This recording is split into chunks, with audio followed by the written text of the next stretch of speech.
Focus sur le projet Claude Mythos, une IA capable de fracturer certains des systèmes informatiques les plus sécurisés au monde en quelques secondes face à la puissance de leur propre machine. Les créateurs ont paniqué, l'ont mise sous clé, mais le mal est fait. La seule annonce de ses capacités a fait fondre le cours de certains éditeurs de ce logiciel. Bonjour à vous, Guillaume Gralet. Merci d'être Bonjour là. On Nabia. va aborder ce sujet avec vous. D'abord, qu'est-ce que c'est que Mythos, justement, ce modèle d'IA qui permet de fracturer ces systèmes bancaires et puis en fait qui met toute la planète en stress et en ébullition. Oui, on en parle énormément et Mythos, en fait, Nabia, ce n'est pas un nouveau robot conversationnel hein, comme ChatGPT, comme Claude ou encore comme Perplexity.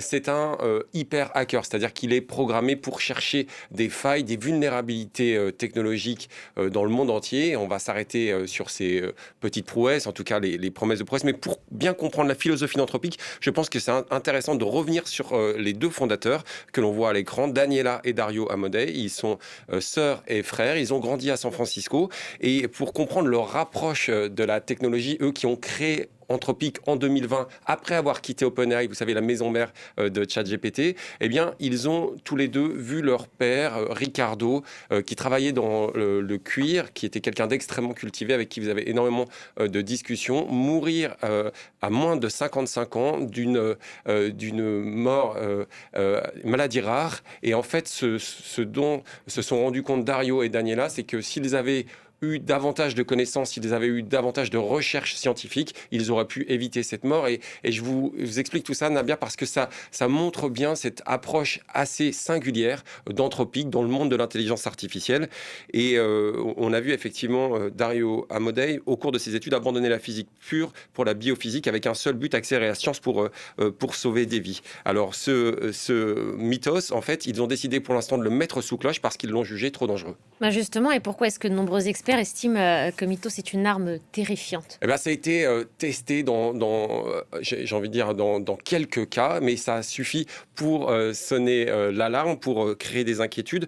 En fait, on a vu Mythos, d'après ses créateurs, hein, d'après Dario et Daniela Amodei, réussir des attaques 0D. Vous savez, les attaques 0D, c'est un peu le cauchemar des informaticiens. C'est-à-dire que c'est des failles informatiques si secrètes que même les créateurs du logiciel ne la connaissent pas. Ils ont donc 0 jour pour s'y préparer avant que les pirates ne l'exploitent. Et on a vu Mythos, toujours d'après les créateurs d'Anthropic, on revoit Dario Amodei à l'écran, ils ont testé cet outil sur OpenBSD. Concrètement, c'est un système d'exploitation réputé dans le milieu tech comme étant le coffre-fort d'Internet.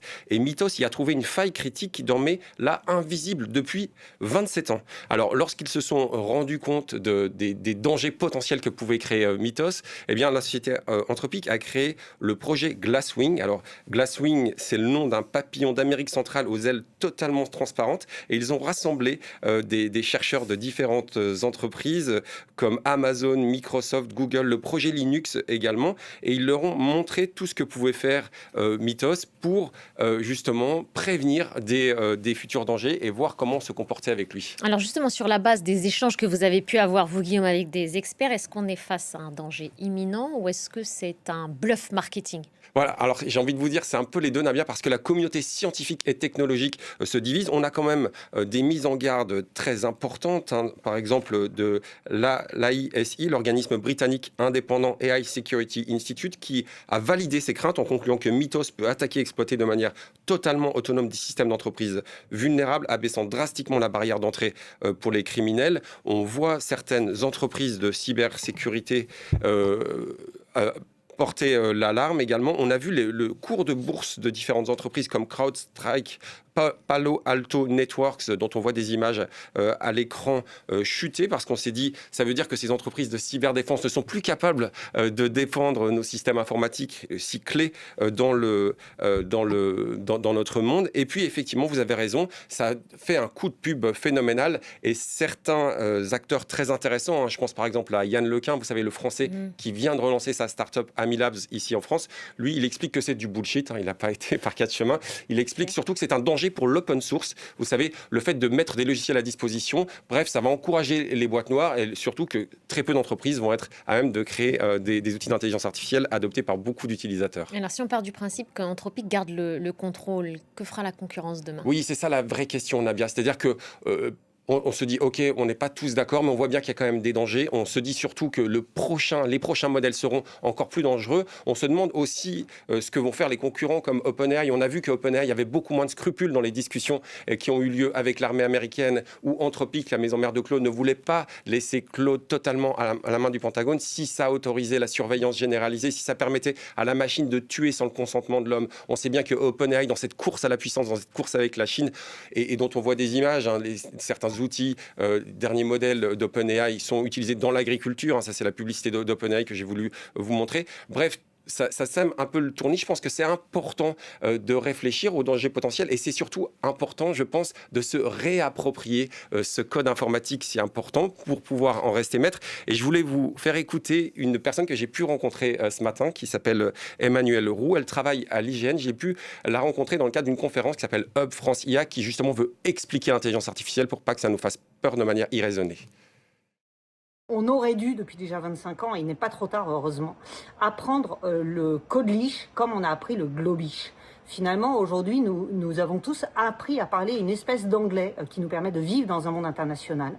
On ne nous a pas appris à vivre et à travailler dans un monde numérique et dans un monde technologique. Et donc, il faut apprendre le codelish, non pas pour devenir tous développeurs, mais pour tous comprendre le monde dans lequel nous vivons et comment nous avons envie de le construire. Je fais souvent cette analogie de dire finalement, en fait, il faut imaginer que nous pouvons dresser des Pokémon et demain, j'embaucherai des collaborateurs qui viendront avec leur propre écosystème d'agents à qui ils auront appris à faire les travaux à leur manière à eux, comme ils le veulent, et non pas en subissant une vision uniformisée complètement. Donc chacun des tout petits modèles de langage et des tout petits modèles d'IA dans nos poches, et on sort le bon modèle au moment où on en a besoin.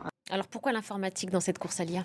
Oui, en fait, ce qu'on redoute, en fait, c'est l'augmentation de la capacité de calcul. Et on regarde, alors ça sera après-demain, ça sera peut-être dans 5, 10, 15 ans, l'informatique quantique. Il y a eu une annonce très importante au niveau du calcul quantique il y a quelques jours en France, sur le plateau de Saclay, avec notamment la start-up Candela. Et ce qu'on redoute, c'est le QD, c'est-à-dire le jour quantique, un moment où une IA quantique pourra déchiffrer instantanément les transactions bancaires, les secrets militaires. Heureusement, je pense qu'on aura le temps de se préparer. Mais c'est très intéressant de s'emparer de ces sujets, Nabia. Merci beaucoup, Guillaume. Merci à vous.